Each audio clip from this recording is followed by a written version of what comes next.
லவ்தேத்தூர் இயேசுஸ் கிறிஸ்துஸ். இயேசு கிறிஸ்துவுக்கு புகழ். தமிழ் கூறும் நல் உலகில் வாழும் அனைத்து அன்பு உள்ளங்களுக்கும் வத்திக்கான் வானொலியின் வணக்கம். இறைவன் உங்கள் உள்ளத்தையும் இல்லத்தையும் தன் அன்பாலும் அருளாலும் அமைதியாலும் இன்றும் என்றும் நிரப்புவாராக.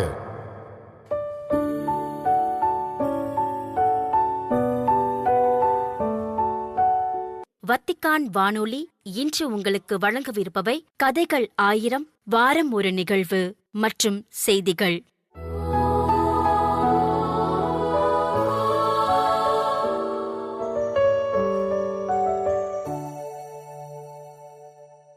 கதைகள் 1000.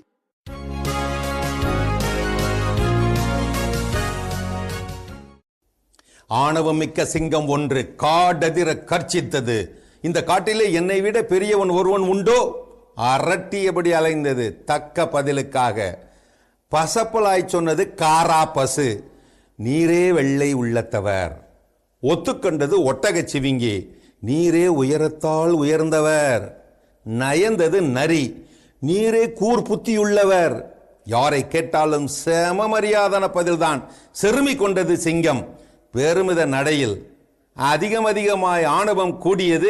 கர்வ நடையும் காட்டியது. அந்த பக்கமாக ஆனந்தமாய் குளித்துக் கொண்டிருந்த யானையிடம் போனது. போன வேகத்தில் தெனாவட்டாக அதன் முதுகை கீறி விட்டபடியே கேட்டது, இந்த காட்டிலே என்னை விட பெரியவன் உண்டோ?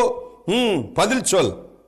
காலை தட்டி விட்டதாலும் கர்வமாய் மிரட்டியதாலும் வந்ததே பார் கோபம் யானைக்கு. தன் துதிக்கையால் ஒரே அடியாக சிங்கத்தை வாரி சுருட்டி விட்டது. வழித்தெடுத்தது, சுருட்டி எடுத்தது, துவைத்தெடுத்தது, தூர தூக்கி போட்டது. பக்கத்து மாமரத்தின் மேல் பரிதாபமாய் விழுந்து மரண அடிபட்டு கிடந்த சிங்கம் சன்னமாய் முணுமுணுத்ததாம். என்ன இது? கேட்ட கேள்விக்கு பதில் தெரியவில்லை என்றால் தெரியவில்லை என்று சொல்ல வேண்டியதுதானே. அதற்காக இப்படியா செய்வார்கள்? அடிபடும் வரைதான் ஆணவம். விரலுக்கிடை வித்தியாசமே ஞானத்திற்கும் ஆணவத்திற்கும். நம்மிடம் ஏதுமில்லை என்பது ஞானம், நம்மை தவிர ஏதுமில்லை என்பது ஆணவம். என்னால் முடியும் என்பது தன்னம்பிக்கை, என்னால் மட்டுமே முடியும் என்பது தன்னம்பிக்கை அல்ல, தலைகணம். ஆகாயத்தில் இருக்கிறோம் என ஆட்டம் போடாதே நண்பா. தவறி விழுந்தால் தரையில் இருப்பவனை விட பாதிப்பு உனக்கே அதிகம்.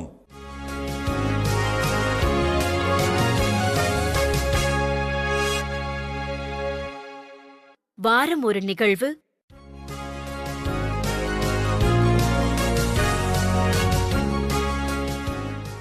உலக செஞ்சிலுவை தினம். உலகெங்கிலும் மனிதாபிமான சேவையின் அடையாளமாக திகழும் உலக செஞ்சிலுவை மற்றும் செம்பிறை தினம் ஒவ்வொரு ஆண்டும் மே மாதம் 8ஆம் தேதி கடைபிடிக்கப்படுகிறது. ஜாதி, மதம், இனம் மற்றும் எல்லைகளை கடந்து துயரத்தில் இருப்பவர்களுக்கு உதவும் உயரிய நோக்கத்தை இது கொண்டுள்ளது. இந்த தினம் செஞ்சிலுவை இயக்கத்தின் தந்தை என போற்றப்படும் ஹென்றி டொனண்ட் அவர்களின் பிறந்த நாளை நினைவு கூறும் வகையில் உலக அளவில் அங்கீகரிக்கப்பட்டுள்ளது. மனித உயிர்களை காக்க துணிந்த ஒரு தனி மனிதனின் சிந்தனை எப்படி உலகளாவிய இயக்கமாக மாறியது என்பதை இந்த நாள் நமக்கு உணர்த்துகிறது. செஞ்சிலுவை இயக்கத்தின் தோற்றம் ஒரு போர்க்களத்தின் துயரத்திலிருந்து பிறந்தது. 1859ஆம் ஆண்டு இத்தாலியில் நடைபெற்ற சோல்ஃபெரினோ போரில் ஆயிரக்கணக்கான வீரர்கள் காயமடைந்து எவ்வித மருத்துவ உதவியும் இன்றி உயிருக்கு போராடி கொண்டிருந்தனர். அந்த போர்க்களத்தை கடந்து சென்ற ஹென்றி டொனண்ட் காயமடைந்த வீரர்களின் அவல நிலையை பார்த்து மனம் உருகினார். தனது பயணத்தை நிறுத்திவிட்டு அங்குள்ள உள்ளூர் மக்களின் உதவியுடன் எந்தவித பாகுபாடும் இன்றி இருதரப்பு வீரர்களுக்கும் முதலுதவி வழங்கினார். இந்த அனுபவத்தை சோல்ஃபெரினோ நினைவு என்ற பெயரில் புத்தகமாக அவர் எழுதினார். போர்க்காலங்களில் காயமடைந்தவர்களுக்கு உதவ ஒரு தன்னார்வ அமைப்பு தேவை என்ற அவரது கருத்தே 1863ஆம் ஆண்டு செஞ்சிலுவை இயக்கம் உருவாக காரணமாக அமைந்தது. இன்று இந்த இயக்கம் உலக அளவில் 2 முக்கிய அமைப்புகளாக செயல்படுகிறது. ஒன்று சர்வதேச செஞ்சிலுவை சங்கம், மற்றொன்று சர்வதேச செஞ்சிலுவை மற்றும் செம்பிறை சங்கத்தின் கூட்டமைப்பு. இவை இரண்டும் இணைந்து மனிதாபிமான பணிகளை ஒன்றிணைக்கின்றது.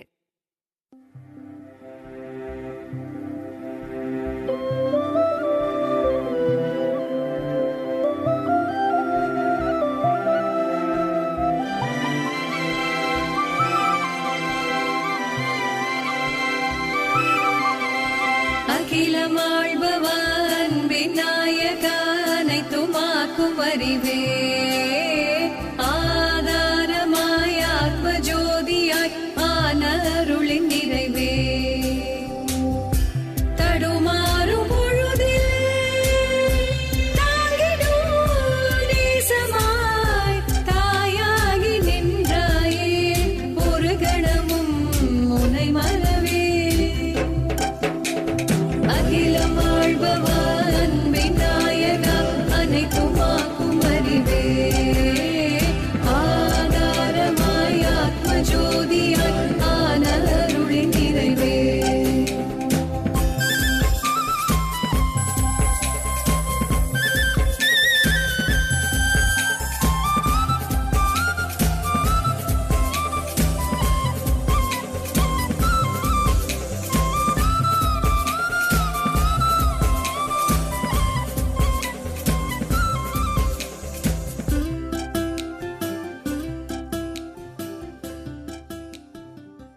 செஞ்சிலுவை இயக்கத்தின் முதன்மையான நோக்கம் போர்க்காலங்களில் காயமடைந்த வீரர்களுக்கு நடுநிலையோடு உதவி செய்வதாகும்.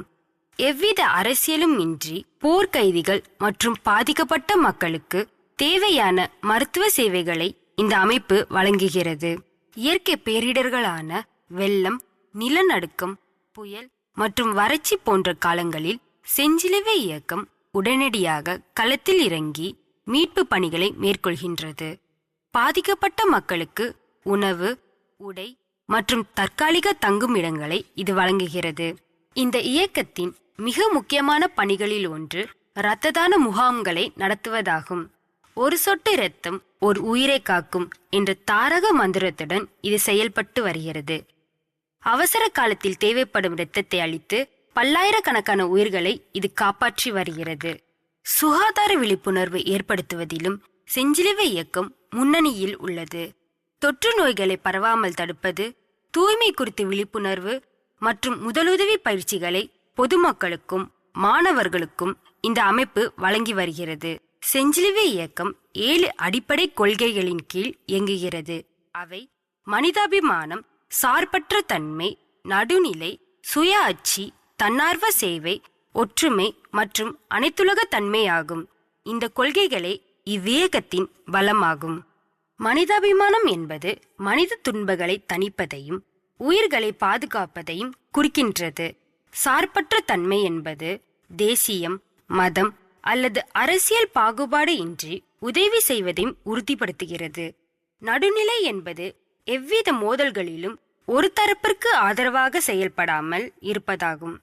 இதனால்தான் போர்க்களங்களில் செஞ்சிலுவை சின்னம் பொறிக்கப்பட்ட வாகனங்கள் மற்றும் பணியாளர்கள் எவ்வித தாக்குதலுக்கும் உள்ளாவதில்லை. தன்னார்வ சேவை என்பது பிரதிபலன் எதிர்பார்க்காமல் உழைப்பதாகும்.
உலகெங்கிலும் லட்சக்கணக்கான தன்னார்வலர்கள் இந்த இயக்கத்திற்காக தங்கள் நேரத்தையும் உழைப்பையும் அர்ப்பணித்து வருகின்றன.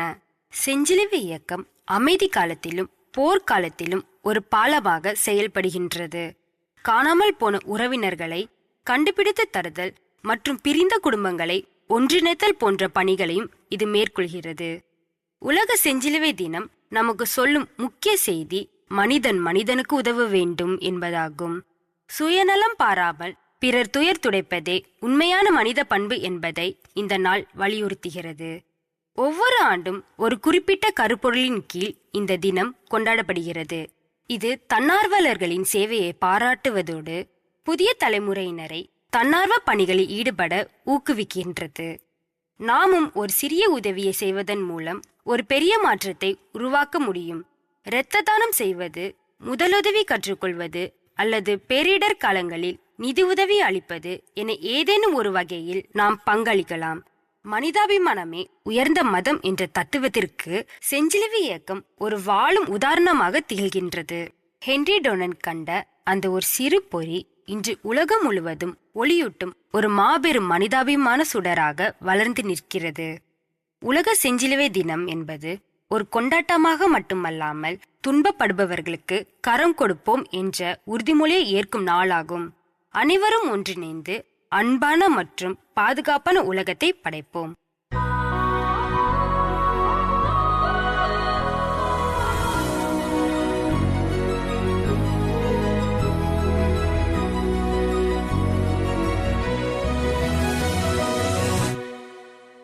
செய்திகள். பாஸ்கா காலத்தில் இயேசுவின் பாடுகள் மற்றும் உயிர்ப்பின் ஒளியில் அவரது வார்த்தைகளை மீண்டும் சிந்திக்கிறோம் என்றும், அன்று சீடர்களை குழப்பிய அதே வார்த்தைகள் இன்று அவர்களுக்கு தெளிவையும் நம்பிக்கையையும் தருகின்றன என்றும் திருத்தந்தை 14ஆம் லியோ அவர்கள் கூறினார். மே 3ஆம் நாள் ஞாயிறன்று புனித பேதுரு பேராலய வளாகத்தில் கூடியிருந்த ஆயிரக்கணக்கான நம்பிக்கையாளர்களுக்கு வழங்கிய மூவேளை ஜெப உரையில் இவ்வாறு திருத்தந்தை அவர்கள் கூறினார். தந்தையின் இல்லத்தில் அனைவருக்கும் இடம் உண்டு என்பதை உறுதிப்படுத்தும் வகையில் இயேசு இறுதி ராவனுவின் போது, நான் மீண்டும் வந்து உங்களை என்னிடம் அழைத்துச் செல்வேன், நான் இருக்கும் இடத்திலேயே நீங்களும் இருப்பீர்கள் என வாக்களிக்கிறார் என்ற இயேசுவின் இறுதி இரவு உணவு குறித்த நற்செய்தி பகுதியை எடுத்து காட்டிய திருத்தந்தை அவர்கள் நம் ஒவ்வொருவரையும் மதிப்புடன் வரவேற்க அவரே அந்த இடத்தை தயாரிப்பவராக திகழ்கிறார் என்றும் சுட்டிக்காட்டினார். தனித்துவத்திற்கும் சலுகைகளுக்கும் முன்னுரிமை அளிக்கும் உலகிற்கு மாறாக உண்மையான நன்மைகள் அனைவருக்கும் கிடைக்கக்கூடும் என்ற புதிய பார்வையை உயிர்த்த கிறிஸ்து வழங்குகிறார் என்று கூறிய திருத்தந்தை அவர்கள் இங்கே போட்டிக்கு பதிலாக நன்றி உணர்வையும் புறக்கணிப்புக்கு பதிலாக அனைவரையும் ஏற்கும் பண்பு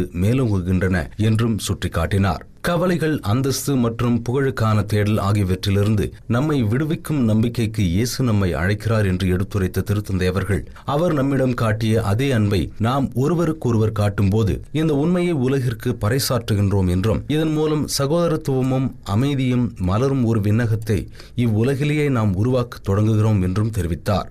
இறுதியாக ஒவ்வொரு கிறிஸ்தவ சமூகமும் அனைவருக்கும் இடமளிக்கும் ஒரு இல்லமாக மாற ஜெபிப்போம் என்று கூறி மூவேளை ஜெப உரையை திருத்தந்தை அவர்கள் நிறைவு செய்தார். கிறிஸ்துவிடம் நெருங்கி வருவதன் மூலம் நாம் ஒரு வலிமையான மற்றும் அனைவரையும் வரவேற்கும் இல்லமாக மாறுகிறோம் என்றும், குறிப்பாக இந்த பாஸ்கா காலத்திலும் இன்று ரோமை மறைமாவட்டத்தின் 4 புதிய உதவி ஆயர்களின் திருநிலைப்பாட்டை நாம் கொண்டாடும் வேளையிலும் இந்த மகிழ்ச்சியை நாம் ஆழமாக உணர்கிறோம் என்றும் திருத்தந்தை 14ஆம் லியோ அவர்கள் கூறினார். மே 2 சனிக்கிழமையன்று ரோமையில் உள்ள புனித யோவான் லாத்திரன் பெருங்கோவிலில் இடம்பெற்ற ரோமை மறைமாவட்டத்தின் துணை ஆயர்களாக 4 குருக்களை திருநிலைப்படுத்திய திருப்பலியில் மறைவுரை ஆற்றிய போது திருத்தந்தை இவ்வாறு கூறினார். ஸ்டெபானோ ஸ்பரபானி, அலெக்சாண்ட்ரோ செனோபி, ஆண்ட்ரியா கார்லேவாலே மற்றும் மார்க்கோ வாலண்டி ஆகிய 4வரும் புதிய துணை ஆயர்களாக திருநிலைப்படுத்தப்பட்டனர். கிறிஸ்துவை மையமாக கொண்டுள்ள இந்த திரு அவை உலகளாவிய தன்மைக்கும் பிறரன்பு பணிக்கும் என ஒரு தனித்துவமான அழைப்பை பெற்றுள்ளது என்று மொழிந்த திருத்தந்தை, உயிர்த்தெழுந்த மற்றும் வாழ்கின்ற கிறிஸ்துவே இறைமக்களின் அடித்தளம் ஆவார் என்றும் எடுத்துக்காட்டினார். மேலும்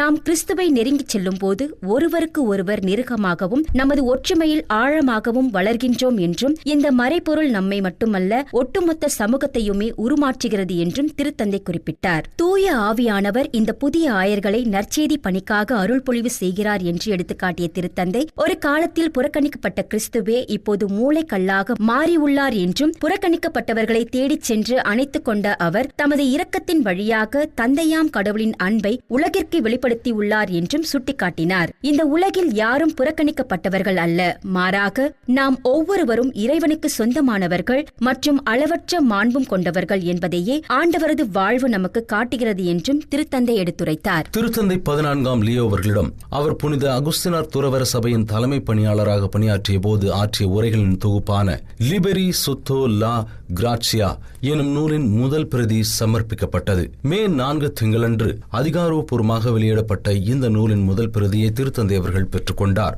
அருளின் நிழலில் விடுதலை, வரலாற்றின் சவால்களுக்கு மத்தியில் புனித அகுஸ்தினார் நெறியில் என்ற தலைப்பில் திருத்தந்தையின் உரைகள் நூலாக வெளிவந்துள்ளது. மே 4 திங்கள் முதல் புத்தக கடைகளில் விற்பனைக்கு வரவுள்ள இந்த இத்தாலிய மொழி நூலின் முதல் பிரதியை புனித அகுஸ்தினார் துறவர சபையின் தற்போதைய தலைமை பணியாளர் அருட்தந்தை ஜோசப் ஃபரல் அவர்கள் திருத்தந்தையிடம் வழங்கினார். இந்த நிகழ்வின் போது நூலின் பதிப்பாசிரியர்கள் ஒருவரும் வத்திக்கான் தூதரக காப்பகத்தின் தலைவருமான அருட்தந்தை ரொக்கோ ரொன்சானி மற்றும் வத்திக்கான் பதிப்பகத்தின் ஆசிரியர் குழு பொறுப்பாளர் லோரன்சோ ஃபாசினி ஆகியோர் உடனிருந்தனர். அருட்தந்தை ரொன்சானியுடன் இணைந்து அருட்தந்தை மிகுவல் ஏஞ்சல் மார்டின் ஜுவாரஸ் மற்றும் அருட்தந்தை மைக்கேல் டி கிரிகோரியோ ஆகியோரும் இந்த நூலை தொகுத்துள்ளனர் என்பது குறிப்பிடத்தக்கது. இந்த தொகுப்பு வரும் மாதங்களில் பல்வேறு உலக மொழிகளில் வெளியாக உள்ளதுடன் தற்போது 30 நாடுகளில் மொழிபெயர்க்கப்பட்டு வருகிறது. 2025 அக்டோபரில் நடைபெற்ற பிராங்க்ஃபர்ட் அனைத்துலக புத்தக கண்காட்சியில் லிப்ரேரியா எடிட்ரிஸ் வேட்டிகானா வெளியிட்ட அறிவிப்பின்படி ராபர்ட் பிரான்சிஸ் பிரவோஸ்ட் என்ற இயற்பெயரை கொண்ட திருத்தந்தையின் உரைகள், மறைவுரைகள், கடிதங்கள் மற்றும் செய்திகள் அனைத்தும் முதன்முறையாக இந்த நூலில் தொகுக்கப்பட்டுள்ளன. இதன் வாயிலாக திருத்தந்தை 14ஆம் லியோ அவர்களின் ஆன்மீக சிந்தனைகளை நாம் ஆழமாக புரிந்து கொள்ள முடியும். திருத்தந்தையர் அறக்கட்டளை 2026ஆம் ஆண்டிற்கான மானியமாக $15 மில்லியன் அதிகமான நிதியை அறிவித்துள்ளது. இந்த நிதி உதவியானது உலகெங்கிலும் உள்ள 75 நாடுகளில் உள்ள மிக முக்கியமான 144 திட்டங்களுக்கும் பகிர்ந்தளிக்கப்பட உள்ளது. இந்த நிதி உதவியானது வத்திக்கானால் அடையாளம் காணப்பட்ட உள்கட்டமைப்பு, கல்வி மற்றும் மனிதாபிமான உதவிகளை மேம்படுத்தி உலகின் மிகவும் பாதிக்கப்படக்கூடிய விளிம்பு நிலை சமூகங்களை சென்றடையும். இந்த மானியங்கள் பள்ளிகள், அனாதை இல்லங்கள் மற்றும் மருத்துவமனைகளை கட்டுதல் மற்றும் புதுப்பித்தல் போன்ற முன்முயற்சிகளுக்கு ஆதரவளிக்கும். அத்துடன் டான்சானியாவில் சுரண்டலிலிருந்து குழந்தைகளை பாதுகாக்க ஒரு தங்கும் இடம், இந்தியாவில் பழங்குடியின குழந்தைகளுக்காக ஒரு பாதுகாப்பான பள்ளி, மத்திய ஆப்பிரிக்கா குடியரசில் ஒரு தொழில்நுட்ப மையம், பிலிப்பைன்ஸில் பெண்களுக்கான தகவல் தொழில்நுட்ப பயிற்சி மற்றும் கினியாவில் குடிநீர் வசதிகள் போன்ற சிறப்பு திட்டங்களும் இந்த நிதி உதவும் என்பது குறிப்பிடத்தக்கது. இது குறித்து கருத்து தெரிவித்துள்ள அறக்கட்டளையின் தலைவர் வார்ட் பீட்ஸ் ஜெரால்ட் அவர்கள், இந்த மானியங்கள் ஏழைகளுக்கு சேவை செய்யவும் மற்றும் உலகளாவிய சமூகங்களை வலுப்படுத்தவும் திரு அவை கொண்டுள்ள நோக்கத்தை பிரதிபலிக்கின்றன என்றும் வலியுறுத்தினார். மானிய குழுவால் நடத்தப்பட்ட ஒரு கடுமையான ஆய்வு முறைக்கு பிறகே இந்த நிதி உதவிகள் வழங்கப்படுகின்றன. இத்துடன் வத்திக்கான் வானொலியின் தமிழ் ஒளிபரப்பு நிறைவு பெறுகிறது. உங்கள் செவிமடுத்தலுக்கு நன்றி. தொடர்ந்து வத்திக்கான் வானொலியுடன் இணைந்திருங்கள். இறையாசிர் பெறுங்கள்.